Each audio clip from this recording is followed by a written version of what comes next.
আসসালামু আলাইকুম প্রিয় বন্ধুরা, সবাই কেমন আছেন? সবাই ভালো আছেন তো? মূলত ভিডিও করার উদ্দেশ্য ছিল একটালে, বাংলাদেশে এখনো শিশু ধর্ষণ কমেনি। এখনো বাংলাদেশে শিশু ধর্ষণ হচ্ছে বা দেখতেছি এবং খবর পাওয়া যাচ্ছে। শিশু ধর্ষণ করার পরে তাকে হত্যা করা হচ্ছে। আমি মনে করি এদের কয়েকদিন আগে দেখলাম ধর্ষণকারী 3 জন ধর্ষণকারীকে পিটিয়ে হত্যা করা আছে।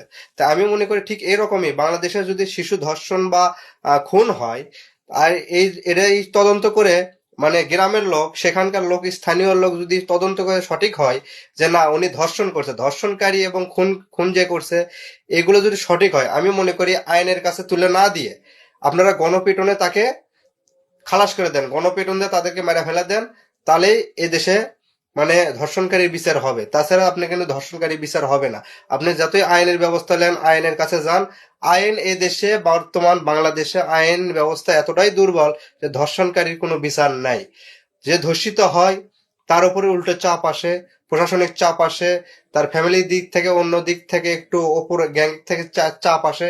এই কারণে বলি যে ধর্ষণ যদি কেউ করে থাকে, এটা যদি আপনারা জানেন, ও স্থানীয় লোক যদি আপনি শিওর হন যে মানে ধর্ষণ করেছে, এটা যদি প্রমাণিত হয়, তাহলে সঙ্গে সঙ্গে গণপিটুনে তাকে মেরে ফেলে দিবেন। মেরে ফেলে দেওয়ার পরে আপনি লাশটা, যে ধর্ষণ করছে, যে ধর্ষণকারী, তাকে গণপিটুন দিয়ে মেরে ফেল দেওয়ার পরে তাকে পরে প্রশাসনের কাছে খবর দিবেন, দিয়ে লাশটা প্রশাসনের হাতে তুলে দিবেন।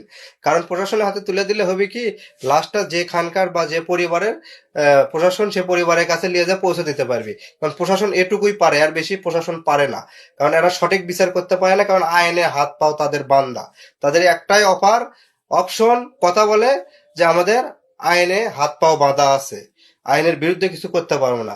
তারা এটুকুই করতে পারবে, আপনারা যখন লাশটা তুলে দিবেন তার হাতে, তারা মনে করেন যে 2-4 টাকা ঘুষ টুস খাইয়ে বা লাশটা যে পরিবারের, সে পরিবারের কাছে পৌঁছে দিবি, তবুও লাশ পৌঁছে দেওয়ার জন্য তারা কিন্তু টাকা নেয়। লাশ পৌঁছে দেওয়ার জন্য টাকা নেয়। আমাদের দেশে আইন ব্যবস্থা এতটুকুই ভালো বা হ্যাভি। কারণ আপনার ট্যাক্সের টাকা, আপনার ভ্যাটের টাকা দিয়ে তারা বেতন লিবি, সবকিছু লিবি, তারপরেও আপনার কাজ করবি, কিন্তু টাকা নিয়েই কাজ করবি। আমাদের দেশের আইন এতটাই ভালো। তা আপনারা কি মনে করেন? অবশ্যই কমেন্ট বক্সে জানিয়ে যাবেন। আল্লাহ হাফেজ।